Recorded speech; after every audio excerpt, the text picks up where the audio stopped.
வணக்கம் நண்பர்களே. இன்றைக்கி வீடியோவில் எதை பற்றி பேச போகிறோம் அப்படின்னு கேட்டால், ராமாயண கதையிலேருந்து ஒரு சின்ன பகுதியை உங்களுக்கு சொல்லலாம் அப்படிங்கிற ஐடியாவில் வந்திருக்கேன். ராமாயண கதை நமக்கு மோஸ்ட்லி தமிழ்நாட்டில் ராமாயணம் பற்றி தெரியாதவங்க இருக்கிறதுக்கு வாய்ப்பு ரொம்ப கம்மி. நிறைய பேருக்கு ராமாயண கதைகள் டீட்டெயிலாக தெரிஞ்சவங்க நிறைய பேர் இருக்காங்க. ராமர் எப்படி பிறந்தார், அவர் எப்படி சீதாவை கல்யாணம் பண்ணார், அப்புறம் காட்டுக்கு போனார், ராவணனை வதம் பண்ணார், மறுபடியும் திரும்பி வந்தார், அந்த கதையெல்லாம் மோஸ்ட்லி எல்லாருக்கும் தெரியும். ஆனால் அந்த ராமாவதாரம் எப்படி நிறைவடைஞ்சது அப்படிங்கிறது பல பேருக்கு தெரியறதில்ல. அந்த நிறைவு பகுதியை உங்களுக்கு சொல்லணும் அப்படிங்கிறதுக்காக இந்த வீடியோ மேக் பண்ணியிருக்கேன். வாங்க வீடியோக்குள்ளே போயிடலாம்.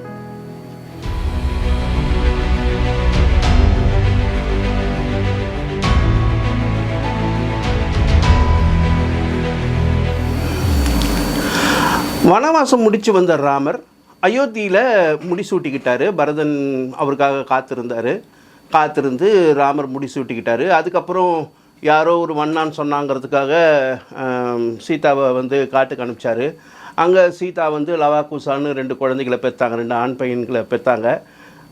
அதுக்கப்புறம் ஒரு கட்டத்தில் சீதாமா தன்னுடைய தாயான பூமாதேவியை வேண்டி வர சொல்லி அவங்களுடைய மடியிலேயே அவங்க தஞ்சம் புகுந்தாங்க. தன்னுடைய குழந்தைகளை கணவர்கிட்ட ஒப்படைச்சிட்டு அவங்க தஞ்சம் புகுந்தாங்க. அப்புறம் ராமர் அயோத்தியை தலைநகராக வச்சுக்கிட்டு சிறப்பாக ஆட்சி செஞ்சார். இந்த கதையெல்லாம் நமக்கு ஏற்கனவே தெரிஞ்ச கதைகள். இதில் விஷயம் என்னென்னா, ராமருடைய ஆட்சி காலம் அப்படிங்கிறது 13,000 ஆண்டுகள் இந்த தேசத்தை ஆண்டார் அப்படின்னு சிலர் சொல்கிறாங்க. ஒரு சிலர் 1000 ஆண்டுகள் ஆண்டார் அப்படின்னு சொல்கிறாங்க. அது சரியான மதிப்பீடுகள் தெரியல, எனக்கு தெரியல, உங்களுக்கு தெரியுமான்னு தெரியல. தெரிஞ்சிருந்தால் கமெண்ட்டில் சொல்லுங்கள். அப்படி போயிட்டு இருந்த காலத்தில் வழக்கமாக அரசர்கள் தேசாந்திரம் போவாங்க இல்லையா, தன்னுடைய தேசம் எப்படி இருக்குங்கிறத சுற்றி பார்க்க போவாங்க இல்லையா. அந்த மாதிரி தன்னுடைய தம்பி லக்ஷ்மணனோட கூட்டிக்கிட்டு ராமர் தேசாந்திரம் போகிறார். அப்படியே ஊராக போய் சுற்றி பார்த்துக்கிட்டே வராங்க. அப்போ ஒரு காட்டு வழியாக போகும்போது அந்த காட்டில் வனவிலங்குகளுடைய தொல்லை அதிகமாக இருக்குது அப்படின்னு சொன்னோன்னே, சரி நான் வேட்டையாடிட்டு வரேன் அப்படின்னு சொல்லி அந்த வனவிலங்குகளை வேட்டையாடுறதுக்காக ராமனும் லக்ஷ்மணனும் அந்த பக்கம் போகிறாங்க. அப்படி சிறப்பான ஆட்சி, ராமராஜ்யம் நடந்துக்கிட்டு இருக்குது நம்ம தேசத்தில் அப்படிங்கிற மாதிரி ஒரு விஷயம் நடந்துகிட்டு இருக்கும்போது தேவலோகத்தில் இந்திரனுடைய தலைமையில் ஒரு மீட்டிங் நடக்குது. என்ன அப்படின்னா, ராமாவதாரம் எடுத்து ரொம்ப வருஷம் ஆகிப்போச்சு. இப்போது அங்கே வைகுண்டத்தில் மகாவிஷ்ணு இல்லை, பரம்பொருள் இல்லை. அங்கே இல்லாமல் இங்கே அவர் மனிதனாக இங்கே நாட்டை ஆண்டுக்கிட்டு இருக்கார். அவருக்கே அது தெரியாது. ராமருக்கே தான் மகாவிஷ்ணு அப்படிங்கிறது தெரியாது. அவர் மனிதனாக வாழ்ந்துக்கிட்டு இருக்கார். அப்போ அவருக்கு அந்த விஷயத்தை உணர்த்தி ராமாவதாரத்தை நிறைவுபடுத்தி அவரை மறுபடியும் வைகுண்டத்துக்கு கொண்டு வரணும். இதுக்கு என்ன வழி, யார் போய் சொல்லுவா அவர்கிட்ட அப்படின்னு ஒரு டிஸ்கஷன் ஒன்று நடக்குது. அப்போ நடக்கும்போது காலதேவன், அதாவது யமதர்மன், அவன் தானே காலத்தை கட்டமைக்கிறவன், யமதர்மன் கிட்ட இந்த பொறுப்பை ஒப்படைக்கிறாங்க. நீங்கள் போய் ராமர்கிட்ட அவருடைய அவதாரம் முடிஞ்சிடுச்சு, அவதார நோக்கம் முடிஞ்சிடுச்சு, அவர் மறுபடியும் மகாவிஷ்ணுவாக வைகுண்டத்துக்கு வரணும் அப்படிங்கிறத நீங்கள் அவருக்கு உணர்த்துங்க அப்படின்னு சொல்லி அவருக்கு உத்தரவு கொடுக்கப்படுது. யமதர்மனும் சரி அதை செய்கிறேன் அப்படின்னு சொல்லிட்டு கிளம்பி இங்கே வந்தால் இவங்க 2 பேரும், லக்ஷ்மணனும் ராமரும் ஒரு காட்டில் ஒரு வேட்டையாடிக்கிட்டு இருக்காங்க. அப்போ வரும்போது இவர் நேரடியாக யமதர்மனாக இங்கே பூலோகத்தில் இறங்க முடியாது இல்லையா.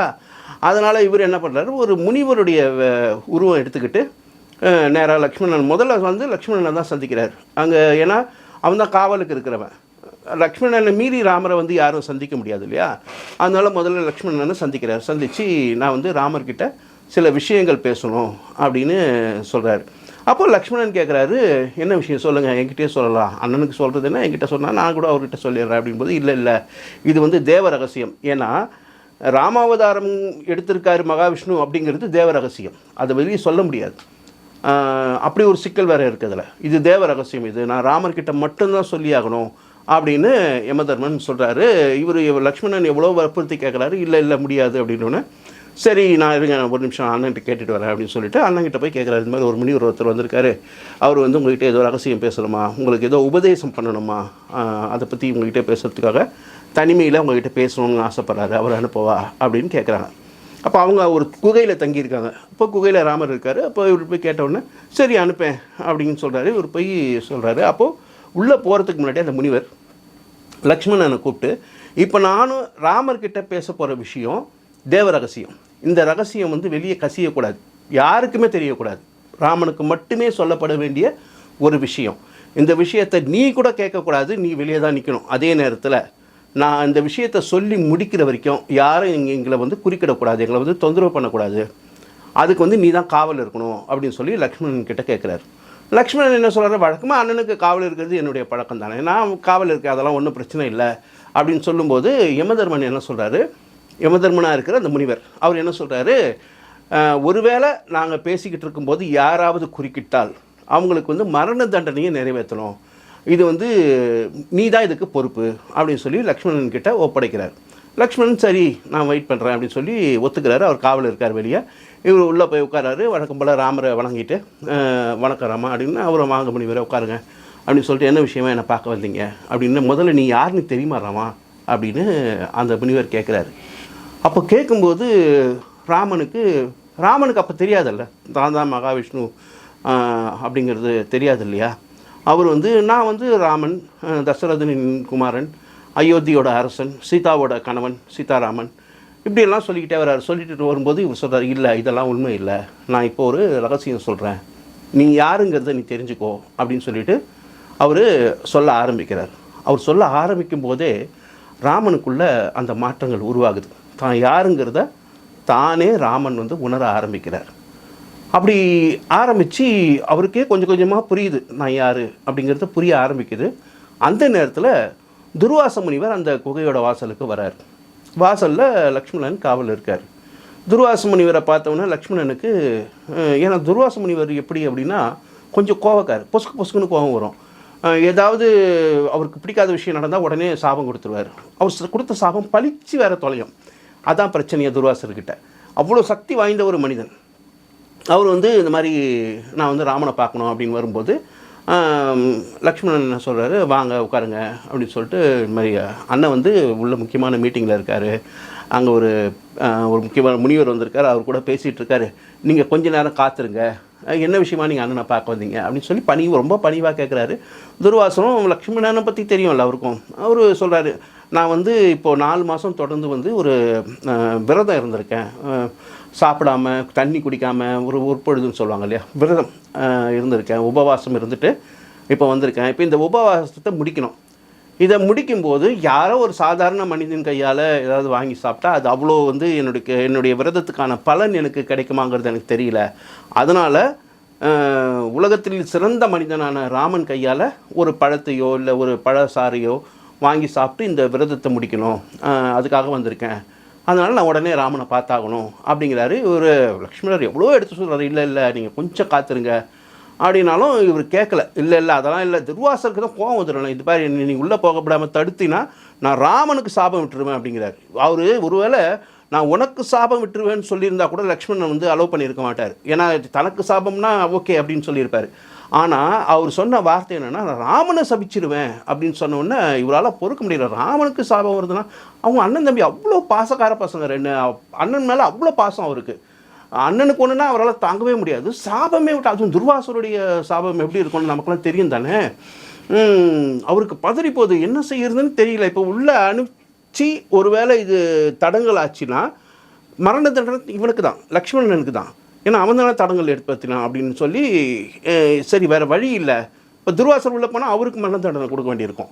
அதனால் என்ன பண்ணுறான், சரி நீங்கள் ஒரே ஒரு நிமிஷம் காத்துருங்க, நான் போய் தடுக்கிறேன் அப்படின்னு சொல்லி இவர் போய் கேட்குறாரு. இவர் நேராக உள்ளே போகிறாரு. அப்போ போனால் அப்போ தான் யமதர்மன் வந்து, அந்த யமதர்மன் உருவத்தில் இருக்கிற அந்த முனிவர் ராமர்கிட்ட இந்த விஷயத்தை, நீங்கள் தான் மகாவிஷ்ணு அப்படிங்கிற விஷயத்த சொல்ல ஆரம்பிக்க போகிறார். இவர் லக்ஷ்மணன் போய் குறிக்கிறார், அண்ணா வணங்குகிறேன், குறுக்கிடுவதற்கு மன்னிக்க வேண்டும் அப்படின்னு ஆரம்பித்து உங்களை பார்க்குறதுக்காக துர்வாச முனிவர் வந்திருக்கார், வாசலில் காத்திருக்காரு அப்படின்னா, அது வரைக்கும் ராமருக்கு வந்து அந்த அவருக்குள்ள மாற்றங்கள் உருவாச்சின்னு சொன்னேன் இல்லையா, தான் யார் அப்படிங்கிறத உணர ஆரம்பித்து அந்த ஒரு மைண்ட் செட்டில் அப்படியே போயிட்டு இருந்தவர், இவர் குறுக்கிட்ட உடனே டக்குன்னு அதுலேருந்து ரிலீஸ் ஆகி மறுபடியும் ராமாவதாரத்துக்கு வந்துடுறாரு. வந்து சரி தம்பி அவ்வளோதானே, வாங்க நம்ம துர்வாசரை பார்த்துட்டு வந்துடலாம் அப்படின்னு சொல்லிட்டு இவர் எந்திரிச்சு வெளியே போயிடுறாரு. வெளியே போனவுடனே இந்த யமதர்மன் வந்த அந்த முனிவருக்கு கோபம்னா கோபம், அப்படி ஒரு கோபம். என்ன இப்படி தடுத்துட்டாங்களே அப்படின்னு. ஏன்னா பொதுவாக எப்படின்னா ஒரு விஷயம் நம்ம ஒருத்தருக்கு சொல்ல போகிறோன்னு வச்சுக்கோங்களேன், நம்ம சொல்ல ஆரம்பித்து பாதியில் கட் ஆகிடுச்சுன்னா, கட் ஆகிட்டு கொஞ்சம் நேரம் கழித்து மறுபடியும் அதை என்ன சொல்ல வந்தீங்களா சொல்லுங்களேன் அப்படின்னு கேட்டோம்னா, அந்த பழைய ஃபோர்ஸ் இருக்காது. அந்த ஒரு சொல்லும்போது வந்த ஒரு அழகு, அந்த ஒரு என்ன சொல்கிறது, அந்த கன்ஸ்ட்ரக்ஷன் அது வந்து சரியாக வராது. நமக்கே தெரிஞ்சிருக்கும் இதெல்லாம். அந்த மாதிரி தடங்கள் ஆகிடுச்சு அப்படின்னு நினச்சிட்டு இருக்காரு. இவர் போய் வெளியே போய் துர்வாசரை போய் பார்க்குறாரு ராமர்.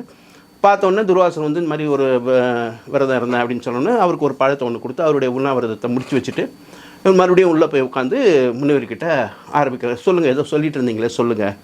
அவருக்கு அந்த நினைப்பே இல்லை, அவர் என்ன சொல்லிட்டு இருந்தாருங்கிறதே மறந்துட்டார். மறந்து மறுபடியும் ராமனாக மாறிட்டார்.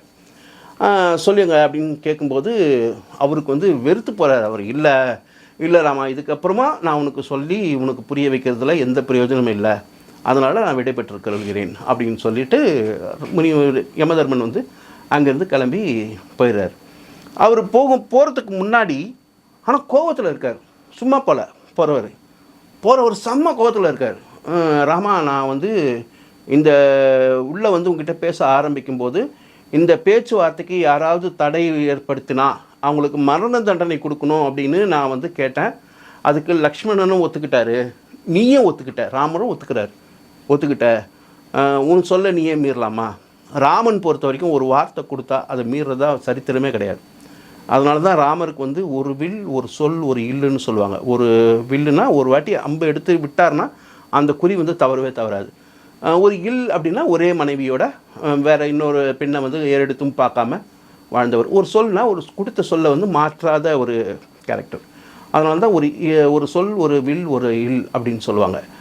அப்படி கேட்கும்போது அப்போ லக்ஷ்மணனுக்கு வந்து தண்டனை கொடுத்து தான் ஆகணும், வேறு வழி இல்லை. அவனுக்கு என்ன தண்டனை கொடுக்கணுங்கிறத நீயே முடிவு பண்ணு அப்படின்னு சொல்லிட்டு யமன் போயிடுறாரு. இப்போது தர்ம சங்கடமான நிலைமை. தம்பிக்கு தண்டனை கொடுக்கணும், மரண தண்டனை கொடுக்கணும். அதான பேச்சு. எப்படி தம்பிக்கு, அவ்வளோ பாசக்கார தம்பிக்கு எப்படி மரண தண்டனை கொடுக்க முடியும்? என்ன செய்யலாம் அப்படின்னு தன்னுடைய அமைச்சர்களை எல்லாம் கூப்பிட்டு விசாரிக்கும்போது அவங்க என்ன சொல்கிறாங்க, குளத்திலிருந்து விலக்கி வைக்கலாம். இப்போ இந்த நாட்டாம படத்துலலாம் ஊரை விட்டு விலக்கி வைக்கிறேன், அவங்க கூட அண்ணன் தண்ணி புழங்கக்கூடாது, அவங்க கூட யாரும் பேச்சுவார்த்தை வச்சுக்கூடாது அப்படின்னு நாட்டாம படத்துலலாம் பார்த்துருப்பீங்க, நாட்டாம திருப்பிலலாம்.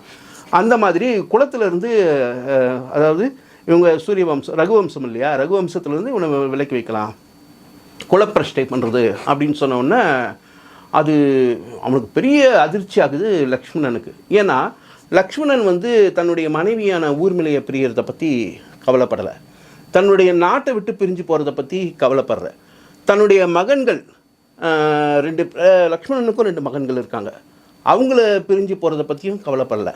ஆனால் பிறந்ததுலேருந்து பிரியாத அண்ணனை பிரிஞ்சு போகணும் அப்படின்னு சொன்னால் அது மரண தண்டனையை விட கொடுமையான தண்டனை இல்லையா? அதுக்கு மரணமே நல்ல முடிவாக இருக்கும் அப்படின்னு லக்ஷ்மணன் ஃபீல் பண்ணுறான். ஆனால் மரண தண்டனையை கொடுக்கறதுக்கு அண்ணனுக்கு மனசு இல்லை. அதனால் எல்லாரும் சேர்ந்து இவனை லக்ஷ்மணனை வந்து குளத்தை விட்டு விலக்கி வைக்கிறாங்க. இப்போது ஜாதி பிரஷ்டம் பண்ண மாதிரி குலப்பிரஷ்டம் பண்ணிட்டாங்க. இப்போது லக்ஷ்மணனுக்கு என்ன செய்கிறதுனே புரியல. அண்ணனை பிரிஞ்சு அவர் வாழ்ந்ததே இல்லையே, இதுக்கப்புறம் இந்த வாழ்க்கை தேவையா அப்படின்னு ஒரு முடிவு எடுத்து நேராக நடந்து போகிறவர் சரையு நதியில் உள்ளே இறங்கி அவர் மோட்சத்துக்கு போயிடுறார், மரணம் அடைஞ்சிடறார்.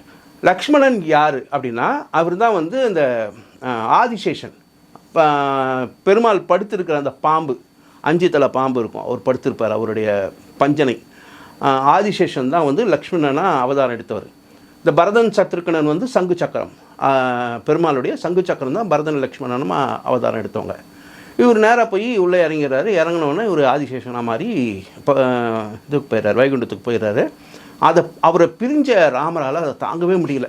தம்பியை பிரிஞ்சு இதுக்கப்புறம் ஒரு வாழ்க்கை வேணுமா அப்படின்னு ரொம்ப மனசொடிஞ்சு போய், ஆல்ரெடி சீதாதேவி போயாச்சு, இதுக்கப்புறம் நாம் என்ன பண்ண போகிறோம் அப்படின்னு நேராக நாட்டுக்கு போனவர் லவகுசவுக்கு லவனுக்கு வந்து அரசாட்சியை பட்டம் சூட்டிட்டு முடிசூட்டி நடத்திட்டு அங்கேருந்து கிளம்பி நேராக நடந்து சரையு நதியை நோக்கி, தம்பி எந்த நதியில் மூழ்கி இறந்தாரோ அதே நதியில் நானும் உயிரை விடுறேன் அப்படின்னு முடிவு பண்ணி அந்த நதியை நோக்கி நடந்து வரார். அவர் நடக்க அவர் பின்னாடியே பரதன் சத்ருக்கணனும் வர ஆரம்பிக்கிறாங்க. அவருக்கு பின்னாடியே அவருடைய அந்த நாட்டில் அவர் மேலே பாசம் வச்சுருந்த மக்கள், குடிமக்கள் அத்தனை பேரும் அவர் பின்னாடியே வந்து மொத்தமாக எல்லாரும் சரையு நதியில் இறங்கி அங்கே தான் வந்து ராமாவதாரம் நிறைவுபடுந்து அங்கேருந்து நேராக வைகுண்டத்துக்கு போகிறார். இப்படி ராமாயண கதையை முடிச்சிருக்காங்க. ரொம்ப நல்லா இருந்ததில்ல கதை, எனக்கு ரொம்ப பிடிச்ச கதை. மீண்டும் வேறொரு கதையோடு உங்களை மீண்டும் அடுத்த வீடியோவில் சந்திக்கிறேன். அதுவரை உங்களிடமிருந்து விடைபெறுகிறேன். நன்றி, வணக்கம், பபாய்.